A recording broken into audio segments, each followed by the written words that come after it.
বেলি লাইন কেটে জানালার পাশ থেকে সরে যায়। বেলির কথাগুলো ইরফানের বুকের ঠিক মাঝ বরাবরটায় গিয়ে লাগে। এমনভাবেই লাগে যে তার ঘরে থাকা জলজ্যান্ত বেলি ফুলের ঘ্রাণটা তার নাক অব্দি এসে গেছে। মুচকি হেসে গন্তব্যস্থলে রওনা দেয় ইরফান।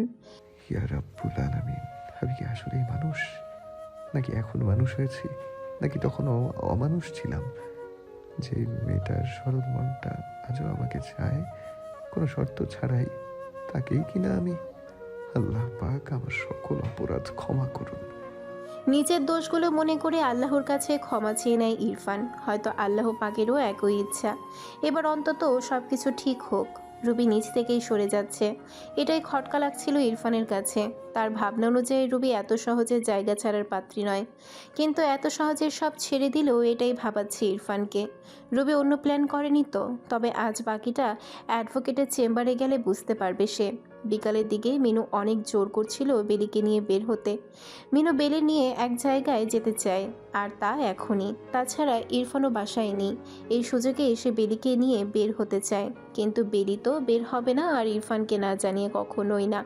আর তাছাড়া বেলি বাহিরে বের হওয়া পছন্দ করে না, কিন্তু মিনুও জোর করছে। ভাবি আইন না গো প্লিজ। প্লিজ? প্লিজ কি ওটা প্লিজ? ও একই, যেই হানে 11 সেই হানেই 12। হোক প্লিজ আর হোক পুলিশ। লন। দেখো মিনু, আমার ভালো লাগে না। আরে আইন, আপনারে আইজা জালমুড়ি খাওয়ামো আমি। বাহ বাহ। সত্যিই খাওয়ামো, লন। মিনু অনেক ভালোবেসে বলছিল, তাই বেলিও আর না করতে পারেনি। তবে বেলি ইরফানকে ফোন দিয়ে দেয়। তখন ঘড়িতে 4:20। ইরফান তখন অ্যাডভোকেট রাশেদের চেম্বারে কথা বলছিল। এমন সময় বেলির ফোন যায় ইরফানের ফোনে। Excuse me. Yeah, sure. Irfan সাইডে বেলির ফোন রিসিভ করে। হ্যাঁ বেলি বলো। আপনি কি ব্যস্ত? আমি কি বিরক্ত করলাম? না, বড় কিছু বলবা? শুনুন না, মিনু অনেক জোর করছে বের হওয়ার জন্য। কোথায় যাবে সে আবার? জানি না, বলে ওই দিকে নাকি একটা পার্ক আছে, আবার বলে ঝালমুড়িও খাবেন। ওর কাছে টাকা আছে? কি জানি। হ্যাঁ, পাশে একটা পার্ক আছে, মিনু ওইটার কথাই বলছে। তা যাও না, ওর সাথে ঘুরে আসো। যাবো? হ্যাঁ যাও, বেশি দূরে না, পাশেই। আর বিকেল টাইম ঘরে বসে কি করবা, যাও ঘুরে আসো। আচ্ছা তাহলে রাখি। আচ্ছা, আমার আজকে দেরি হবে, 9টা-10টা বেজে যাবে, টেনশন নিও না, কেমন? হুম। ইরফান ফোন রেখে দিলে বেলি রেডি হয়ে মিনুর সাথে বের হয়। মিনু খুব খুশি আজকে, সে তার বেলি ভাবির সাথে বের হয়েছে আজকে। এটাই তার কাছে আনন্দের ছিল। হাঁটতে হাঁটতে তারা পার্কে চলে আসে। এখানে ছোট ছোট বাচ্চারা খেলা করে, আবার প্রেমিকারাও আসে। বসে বসে গল্প করে তারা। প্রায় অনেকক্ষণ মিনু আর বেলি একটা বেঞ্চের উপরে বসে বসে গল্প করছিল। একসময় মিনু বলে ওঠে, ভাবি ওই দেখেন জালমুড়ি, খাইবেন নি? ধরো, টাকা নিয়ে যাও। এ কেলে গা, আমার দ্বারে আছে। এটা নাও। বাগো ভাবি, আপনি আমারে বোন মানেন না? মানি তো। তাহলে আমি আইজা আপনারে খাওয়ামো। আচ্ছা যাও, নিয়ে আসো। বেলির কথায় মিনু দৌড়ে ঝালমুড়ি আনতে যায়। বেলি তখন খানিকটা একা হয়ে যায়। সামনে বাচ্চারা খেলাধুলা করছিল, আর বেলিও তা দেখছিল। হঠাৎ করে কে যেন পেছন থেকে ডাক দেয় বেলিকে। রাজু ভাই। বেলির মাথায় যেন আকাশ ভেঙে পড়েছে। কতদিন পর রাজু তার সামনে দাঁড়িয়ে আছে, সে চিরচেনা মুখ তার সামনে দাঁড়িয়ে। আগের থেকে বেশ বদলে গেছে সে, চোখে চশমা পরে এখন। অবাক দৃষ্টিতে তাকিয়ে আছে সে রাজুর দিকে, আর রাজু চেয়ে আছে তার সেই চিরচেনা কালচে ফুলের মুখের দিকে। কতটা বদলে গেছে মেয়েটা। দু চোখ বেয়ে নিজের অজান্তেই পানিগুলো গড়িয়ে পড়ে যায় বেলি। কেমন আছিস রে বেলিফুল? ভালো, আপনি? হ্যাঁ ভালোই আছি। কেমন ভালো আছি, দেখতেই তো পাচ্ছিস। চোখে পানি কেন? এই পানির কারণ কি আমি, নাকি হঠাৎ দেখা হয়ে যাওয়াটা, কোনটা? রাজুর কোনো কথার জবাবই বেলি দেয়নি। বেলির নীরবতা আর চোখের পানি বেলির বলতে না পারা কথাগুলো বলে দিচ্ছে। বেলির সাথে কথা বলতে ইচ্ছে করছিল রাজুর, তাই আবারও শুরু করে সে। অনেকদিন পর দেখলাম তোকে, এইদিকে কি মনে করে? আমি এইখানে কিছু চিনি না, মিনুর সাথে আসছিলাম। মিনুকে? আমাদের বাসাতেই থাকে। তোর জামাই কেমন আছে? আলহামদুলিল্লাহ।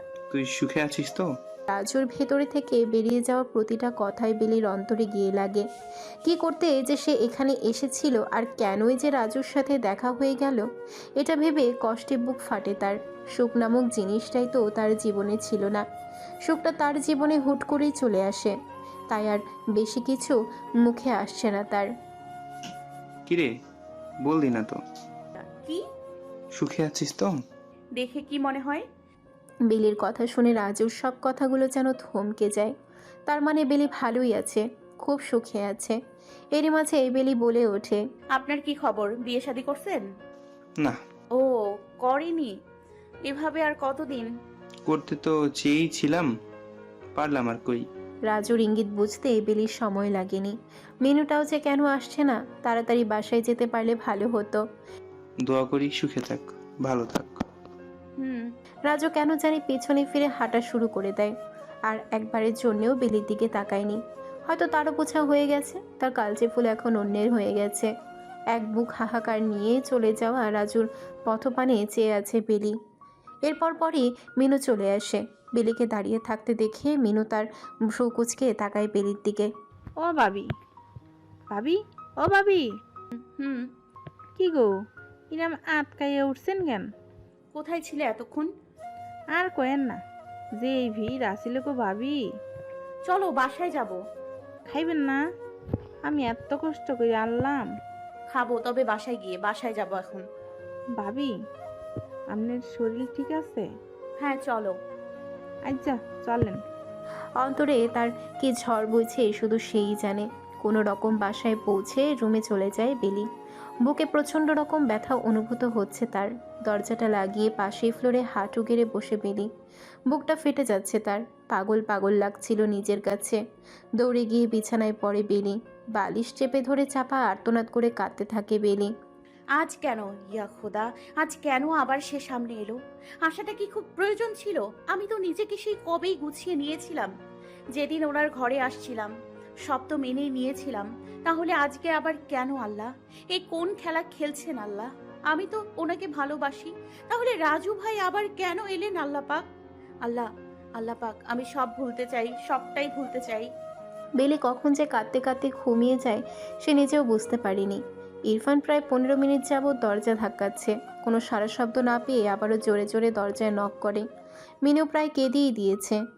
এতক্ষণ যাবৎ ইরফান দরজা ধাক্কাচ্ছে, খোলার নামই নেই বেলির। ইরফানের কলিজায় কে যেন ছুরি দিয়ে কোপাচ্ছিল মনে হচ্ছে। সে প্রায় পাগল হয়ে যাচ্ছিল। একমাত্র ভালোবাসা বলেই দরজাটা ভাঙতে পারেনি। বেলির কানে আচমকায় নিজের নামটা যাওয়ায় লাফ দিয়ে ঘুম থেকে উঠে পড়ে সে।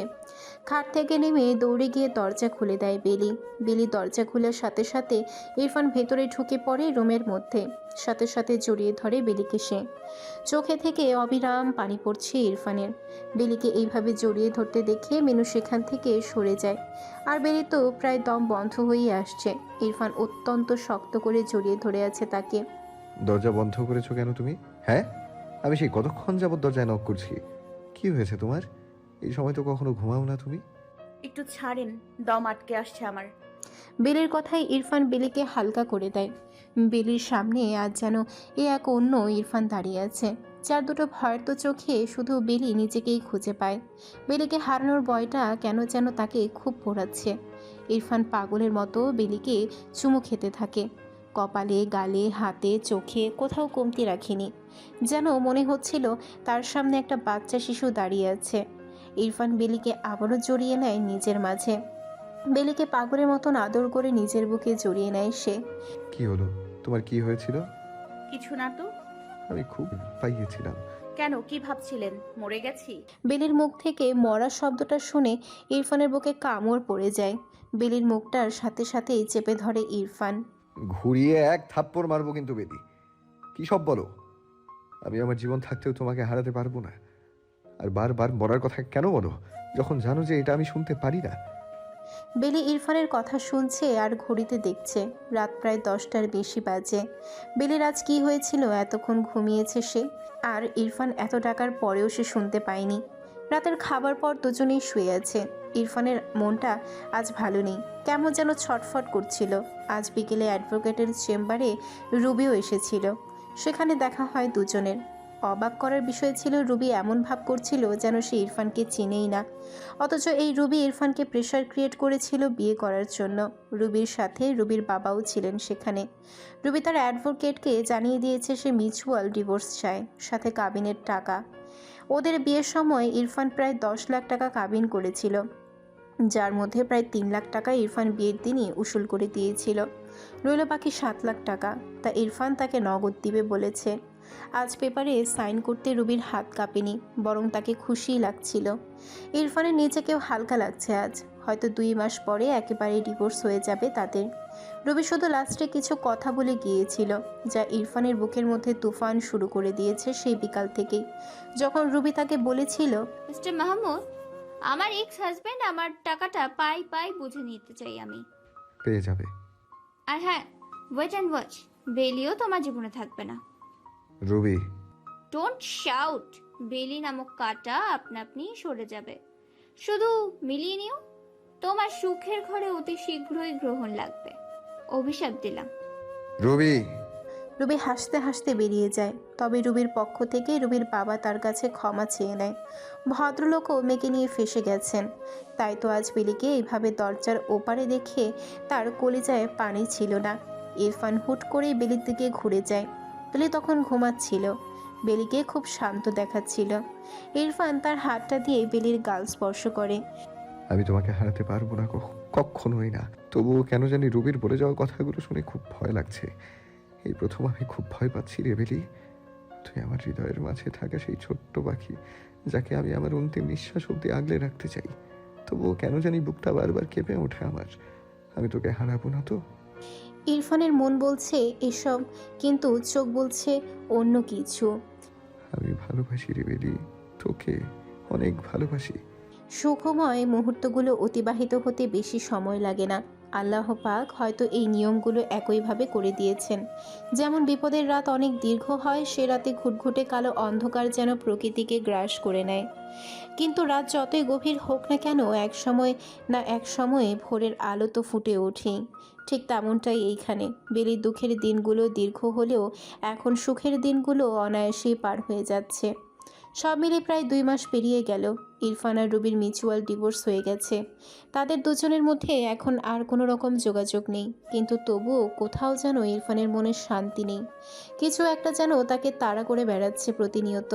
বেলির ব্যাপারে সে খুব পজিটিভ, যেন বেলিকে এসে চোখে হারায়। বেলির শরীরে একটু আঘাত যেন তার কলিজাকে ছিন্ন ভিন্ন করে দেয়। বেলি মাঝে মাঝে বুঝে উঠতে পারে না এটা ইরফানের ভালোবাসা নাকি পাগলামি। না হয় কোনো পুরুষ কোনো নারীকে এতটা ভালোবাসতে পারে? যে পুরুষ আগে দিনরাত তার স্ত্রীকে মারধর করত, আর সেই পুরুষ সেই স্ত্রীকেই চোখে হারায়। এতটাই চোখে হারায় যে রাতের মিলনেও বেলির মুখের উফ শব্দটাও তার সমস্ত ইন্দ্রিয়কে স্তব্ধ করে দিতে বাধ্য করে। সে ভালোবাসে তার বেলি ফুলকে। বেলিও এখন অনেকটাই স্বাভাবিক, অস্বাভাবিক থাকারও কারণ নেই। বেলিও যে ভালোবাসে তার বরকে, কোনো শর্ত ছাড়াই ভালোবাসে সে তার বরকে।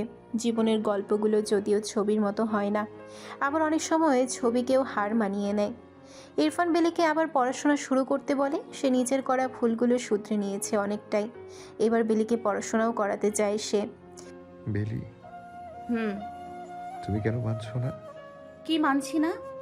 এই যে পড়াশোনা করতে চাইছো না কেন? এখন আর ভালো লাগে না এসব।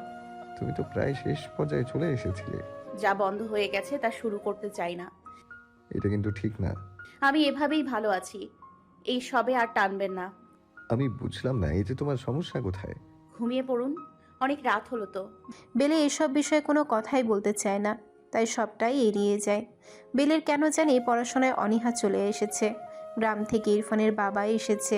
আজ প্রায় অনেক দিন পর তিনি এলেন এই শহরে। জমি নিয়ে কিছু কাজ ছিল, আবার ছেলের বউকেও দেখার ইচ্ছে ছিল, তাই দুটো কাজই সম্পূর্ণ করেছেন তিনি। কথায় আছে শেষ ভালো যার সব ভালো তার। রুবির বিদায় হওয়া আর তার পরপরই ইরফানের বাবা তার বাসায় আসা, সব কিছুই একটা গোলক ধাঁধা। রাতের খাবার পর বেলিকে আর বাবাকে নিয়ে ড্রয়িং রুমে বসে ইরফান। আজকে ইরফান কিছু কথা বলতে চায় তার বাবাকে। তার অতীতে কৃতকর্মের জন্য সে আজ অনুতপ্ত। সে যেমন বেলির কাছে অপরাধী, তেমন সে তার বাবার কাছেও অপরাধী। ওদিক থেকে দেখতে গেলে সে তার বাবার কাছে আরও বেশি অপরাধী, কারণ সে তার পিতার সুপুত্র হয়ে উঠতে পারেনি। নিজের করা কৃতকর্মের জন্য হয়তো আখিরাতে তার পিতাকেও হাসরের ময়দানে প্রশ্নের সম্মুখীন হতে হবে। তাই আগে এসে তার কৃতকর্মের জন্য ক্ষমা চেয়ে নিতে চায় তার বাবার কাছ থেকে। ইরফান তার বাবার সামনে মাথা নিচু করে বসে, মিনুও পাশে দাঁড়িয়ে আছে। বেলি মাথায় ওড়না পরে ইরফানের বাবার পাশে বসা, তার মাথা নিচু হয়ে আছে। বেলির মনে ঠিক খবর হয়ে গেছে ইরফান কি বলবে তার বাবাকে। বেলি শুধু ভয় পাচ্ছে, এটা ভেবে ভয় পাচ্ছে যখন তার শ্বশুর এসব শুনবেন তখন কি হবে। এদিকে রহমান আলী মানে ইরফানের বাবা ছেলের মুখের দিকে তাকিয়ে আছেন। তার মন তাকে জানান দিয়ে দিচ্ছে যে তার ছেলে হয়তো কোনো অপরাধ করেছেন, যার জন্য তার নজর আজ নিচু হয়ে আছে। ইরফান, নজর নিচে কেন? কিছু একটা শোনার জন্যই তো আমাকে এখানে বসানো হয়েছে। সেটা কি? ইরফান, বৌমা, কি হয়েছে? দুইজনে চুপচাপ কেন? ইরফানের মুখ থেকে কথা বের হচ্ছে না, অন্যদিকে ভয়ে বেলির চোখ দিয়ে টুপটুপ করে পানি বের হচ্ছে। ইরফানের স্তব্ধতা যেন অনেক কিছু ইঙ্গিত করছিল। তবুও রহমান আলী আবার প্রশ্ন করেন, ইরফান, কি হয়েছে? বহু কষ্টে নিজেকে শক্ত করে মুখ দিয়ে কথা বের করে ইরফান। বাবা, আমি কয়েকটা কথা বলবো, আপনাকে শুনতে হবে। হ্যাঁ, শুনতেই তো আছি। বাবা, কিছু অপরাধ করেছি যার কখনো ক্ষমা হয় না। জানি না এই মেয়েটা কিভাবে আমায় ক্ষমা করে দিয়েছে। আঙ্গুল তুলে বেলিকে উদ্দেশ্য করে ইরফান কথাগুলো বলে। বেলির চোখে তখন পানি। মিনুও পাশে দাঁড়িয়ে কেঁদে দেয়, কারণ মিনুর সামনে তখন তার রাগী ইরফান ভাই ছিল না। তার সামনে তখন একজন অনুতপ্ত নিঃস্ব অসহায় পুরুষ বসেছিলেন, যার মুখটা দেখলে যে কারোরই মায়া হয়ে যাবে। তার থেকেও বড় ভয়টা হচ্ছে সে তার বেলি ভাবির কাছে শুনেছিল রহমান সাহেব অনেক রাগী মানুষ। কারোরই জানা নেই এইসব শোনার কি রিয়াকশন হবে। এসবের মাঝে রহমান আলী আবারও বলে ওঠে, কি এমন অপরাধ করেছো তুমি? বলছি বাবা। তারপর বেলিকে ঢাকা নিয়ে আসার পর থেকেই রুবিকে ডিভোর্স দেওয়ার দিন পর্যন্ত সমস্ত কিছু বলে দেয় ইরফান তার বাবাকে। এমনকি বেলিকে মারধরের বিষয়টাও বলে দেয় সে তার বাবাকে। ইরফানের বাবা তার ছেলের কথা শুনে স্তব্ধ। ওনার পায়ের নিচ থেকে মাটি সরে যায়। রাগ কিনা জানা নেই, কিছু দুঃখে ওনার চোখ দিয়ে পানি গড়াচ্ছে। বেলিও চাপা কান্নায় ব্যস্ত। মিনিও মুখে হাত দিয়ে নীরবে কেঁদে যাচ্ছে। ইরফানের কথা না বলাই ভালো, কারণ সে তখন তার বাবার পায়ে ধরে নিজের দোষগুলো বর্ণনা করছিল আর কাঁদছিল। ইরফান তখন মিনুকে উদ্দেশ্য করে বলে, বাবা, আমার সব অত্যাচারের সাক্ষী ছিল এই মিনু। আমি বেবিকে মেরে আধমরা করে রেখে যেতাম, এই মিনুই ওকে সামলে নিয়েছে। মিনুর অনেক রাগ আমার প্রতি, হয়তো অনেক বকা বাধ্যও করেছে আমাকে। মিনু এসব শুনছিল আর চোখের পানি ফেলছে। রহমান আলী শুধু নিচের দিকে চেয়ে আছে। তারপর ইরফান আবারও বলে, বাবা, আমি অনেক অপরাধ করেছি, হয়তো এই অপরাধের ক্ষমা হয় না। আমি আপনার সুপুত্র হতে পারিনি বাবা, আপনার আদর্শে নিজেকে করে তুলতে পারিনি। আমায় ক্ষমা করে দিন বাবা। ইরফান কথায় রহমান আলী একটা দীর্ঘ নিঃশ্বাস ফেলে দিলেন। তারপর দুহাত এক করে বেলির দিকে এগিয়ে আসলেন। তখন কেন জানি ওনারই নিজের কাছে নিজেকে অপরাধী মনে হচ্ছিল। মাগো, আমি ভুল করেছি গো মা। আমি বুঝতে পারি নাই যে আমি আমার কথার দাম রাখতে গিয়ে এক এতিমকে এক নরপিশাচের হাতে তুলে দিছি। আমায় মাফ করো মা। নিজের বাবার মুখ থেকে এই কথা শুনে ইরফানের কলিজাটা যেন ফেটে যাচ্ছিল। বেলিও ডুকরে কেঁদে দেয়। ইরফান তখন তার বাবার পা জোড়া আরও শক্ত করে জড়িয়ে ধরে। তখন রহমান আলী পা ঝাড়া দিয়ে ওঠে। খবরদার, তোমার ওই পাপি হাতে আমার পা ধইর না। আমি 5 ওয়াক্ত নামাজ পড়ি, আমার শরীর অপবিত্র কইরো না তুমি। বাবা, কে বাবা? কিসের বাবা? আমার কোনো ছেলে নাই। বাবা। রহমান আলী তখন বেলিকে বলতে শুরু করে, তুই আমার কাছে চলি কেন রে মা? তোকে কে বলেছে এই পশুর হাতের কাছে থাকতে? আমরা দুইজনে এক বাড়িতে থাকতাম, আর ও মেয়ে কেন তালাক দিল? তুই কেন দিলি না রে মা? তুই কেন দিলি না? কেন এই পশুর কপালে লাথি মেরে আমার কাছে আসলি না রে মা? রহমান আলীর কথায় বেলি অবাক হয়ে যায়। বাবা, আপনি এসব কি বলেন? রহমান আলী একদম ভেঙে পড়েছেন। তার নিজের ছেলে এত জঘন্য অপরাধ করতে পারবে তা ওনার জানা ছিল না। চোখের পানি মুছে ছেলের দিকে তাকিয়ে তিনি বলেন, তোমার মায়ের কাছে কথা দিচ্ছিলাম, সেই কথা রাখতে পারি নাই আমি। তুমি মানুষ হলে তুমি অমানুষই রয়ে গেলে। তোমার মায়ের শরীরে আমি কখনো ফুলের টোকা লাগাইনি, আর সেই তুমি আমার ছেলে হয়ে এই ফুলের মতো এতিম মেয়েটাকে মারছো। আমি আল্লাহ পাকের কাছে কি জবাব দিব? আমি হাসরের ময়দানে এই নিষ্পাপ মেয়ের বাবার কাছে কি জবাব দিব? তখন তিনি বেলিকে আবারও বলেন, মারে, এর কপালে লাথি মারলি না কেন রে মা? শ্বশুরের কথায় বেলি তখন একটা কথাই বলে, যে নিজ কর্মে অনুতপ্ত তাকে কিভাবে দূরে ঠেলে দিব বাবা? সে আমার সবকিছু বাবা। আমি পারি নাই, আমি আমি পারি নাই বাবা। সময়ের সাথে সাথে পুরনো ক্ষতগুলো মিশে যায়, কিন্তু সেই ক্ষতের যন্ত্রণার রেশটুকু যেতে যেতেও থেকে যায়। বেলি সব ভুলে ইরফানের সাথে সেভাবেই মিশে গেছে যেভাবে চুম্বক লোহাকে আটকে রাখে। ইরফানের বাবা কয়েকবার বেলিকে নিয়ে যেতে চেয়েছিলেন, এমনকি তিনি এই কথাতে উপনীত হয়েছেন যে তিনি শুধুমাত্র বেলিকে তার মেয়ে হিসেবে পরিচিত করবেন এবং ওনার স্থাবর অস্থাবর সমস্ত সম্পত্তি তিনি বেলিকে দিয়ে দিবেন। তবে তার আগে গ্রামে বিচার সভা বসিয়ে সবাইকে সব কিছু জানিয়ে বেলির সাথে ইরফানের তালাক করিয়ে দেবেন, কারণ তিনি বেলির এই অবস্থায় জন্য একমাত্র নিজেকে দায়ী করেন। একজন বাবা কতটা অসহায় হয়ে গেলে এমন সিদ্ধান্তে উপনীত হন তা সে বাবাই জানেন। ইরফানের অপরাধ এতটাই বেশি ছিল যে রহমান আলী বেলির সামনেই বলেছিলেন, দুনিয়াতে এত ভালো মানুষ মরে যায়, আল্লাহ পাক এর মতো দুই একটা শয়তান এই দুনিয়াতে রেখে দিছে। শ্বশুরের কথা শুনে বেলির আত্মাটা কেঁপে ওঠে। বাবা কি বলেন এইসব? আপনি আপনি আমার বিধবা হওয়া দেখতে পারবেন তো বাবা? আর যেখানে আমি সব ভুলে গেছি আপনিও ভুলে যান বাবা। আর সব থেকে বড় কথা বাবা, মানুষটা তার সব ভুল বুঝতে পারছে। যে মানুষ তার ভুল বুঝতে পেরে অনুতপ্ত হয় তাকে ক্ষমা করে দেওয়া উচিত বাবা। ক্ষমা করা মহৎ গুণ। ওকে ক্ষমা করে দিন বাবা। ছেলের বইয়ের কথা শুনে রহমান আলী অনেক অবাক। এ কেমন নারী যে কিনা এত কিছু সহ্য করার পরেও বলে ক্ষমা করে দেওয়ার কথা। তুই এই শয়তানটারে ক্ষমা করে দিতে কিভাবে বলছিস মা? বাবা সে মানুষ, তাকে শয়তান বলবেন না। আমার স্বামী সে বাবা, এসব বলবেন না দয়া করে। দেখলে তো ইরফান, যে তোমার সম্পর্কে সামান্য কটু কথা শুনতে পারে না, সেই মেয়েটারে তুমি দিনের পর দিন এইভাবে এত বাজে ব্যবহার কিভাবে করছো তুমি? বাবার কথা ইরফান আরও মাটিতে মিশিয়ে যাচ্ছে লজ্জায়। পরিস্থিতি আরও অবনতির দিকে যাচ্ছে দেখে বেলি তার শ্বশুরকে বুঝিয়ে শুনে অন্য রুমে পাঠিয়ে দেয়, আর ইরফান তখন রুমে গিয়ে ওয়াশরুমে ঢুকে যায়। হাতের টুকটাক কাজ সেরে রুমে চলে আসে বেলি। এসে দেখে ইরফান শুয়ে আছে। বেলির মন বলছে ইরফান ভালো নেই। সে আজ তার বাবার কাছে সব স্বীকার তো করে নিয়েছে, কিন্তু সেই সাথে সে ভীষণ লজ্জিত তার সব অপরাধের জন্য। তাই বেলি আর বাড়তি কোনো কথা বাড়াতে চায়নি। চুপ করে লাইট অফ করে শুয়ে পড়ে ইরফানের পাশে।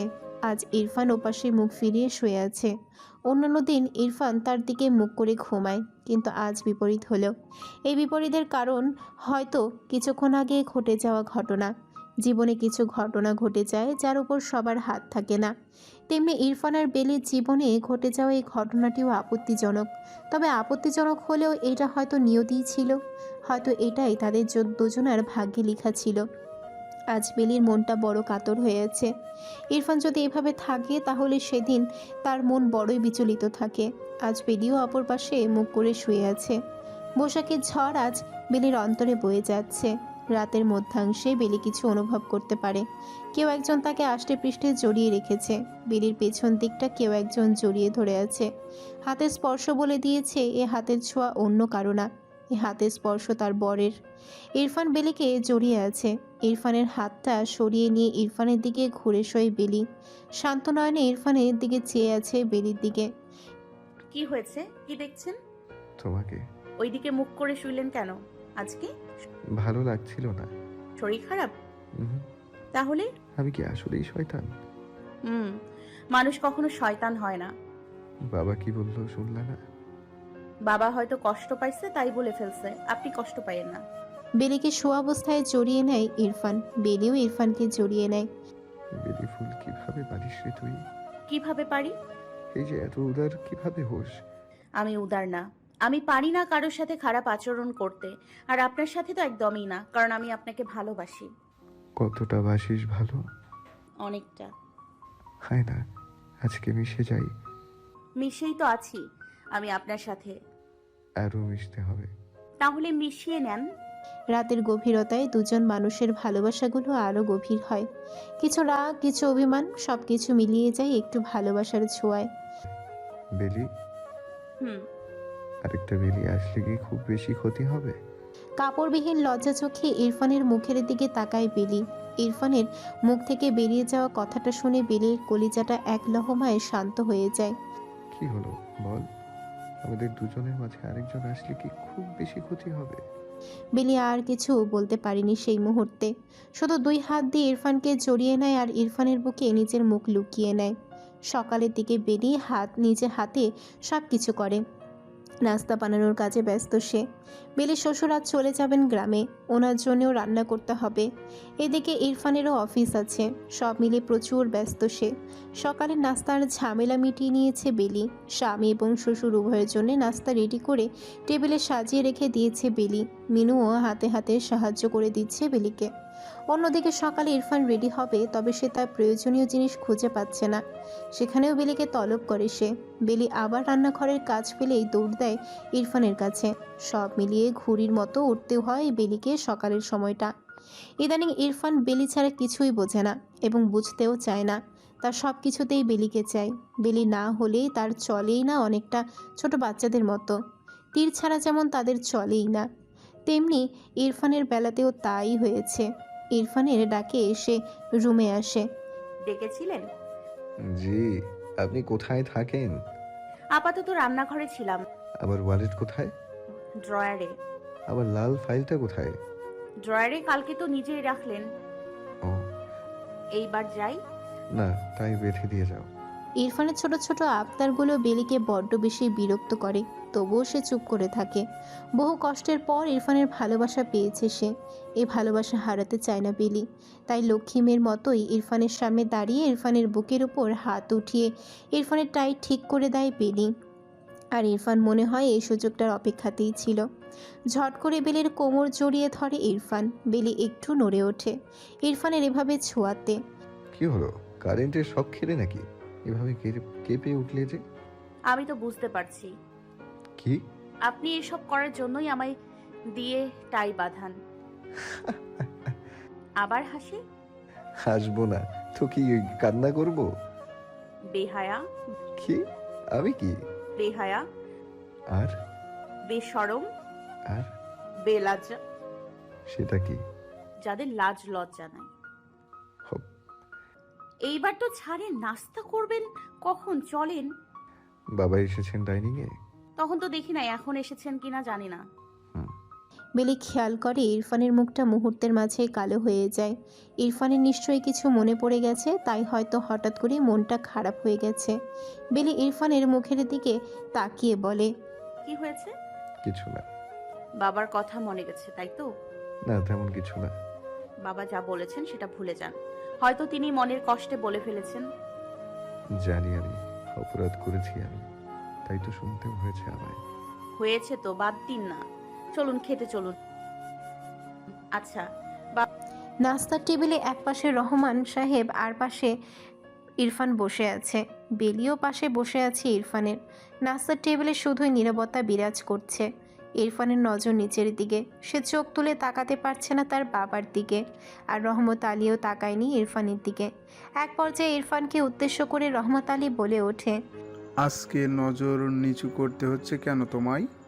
বাবার কথা একদম চুপ হয়ে যায় ইরফান। তার মুখে কোনো কথা নেই, কাজই করেছে সে, এমন কথা বলবে কিভাবে সে।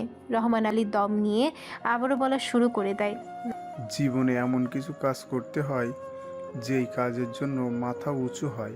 এমন কাজ করা উচিত নয় যেই কাজের জন্য নিজের মাথা এবং নজর দুটোই নিচু হয়। তুমি আজকে যা করছো তাতে তুমি যদি অনুতপ্ত হও তাহলে আলহামদুলিল্লাহ, আর না হলে কিছুই করার নাই আমার। যেখানে বেলির মতো একটা মাটির ডলারে তুমি এত কষ্ট দিচ্ছ, সেখানে তোমার থেকে আমি আর কি আশা করতে পারি? আমি রহমান আলী যে লোকটা সব বিচার করি আজ সেই আমার ছেলেই কিনা এত জঘন্য পাপ করছে। তুমি বাইচা গেছো এই শহরে বইলা, এটা যদি গ্রাম হইতো তাহলে তোমার সবাই জুতার মালা গলায় পরিয়ে গ্রাম ছাড়া করতো। রহমান আলী কথাগুলো সোজা বুকে গিয়ে লাগে ইরফানের সাথে বেলিরও। বেলির নজর তৎক্ষণাৎ ইরফানের দিকে যায়। বেলি বুঝতে পারছে ইরফানের খাওয়া ভেতরে যাচ্ছে না। ইরফান হয়তো এখনই না খেয়ে উঠে যাবে। তাই বেলি তার শ্বশুরের কথার মাঝে কথা বলে ওঠে।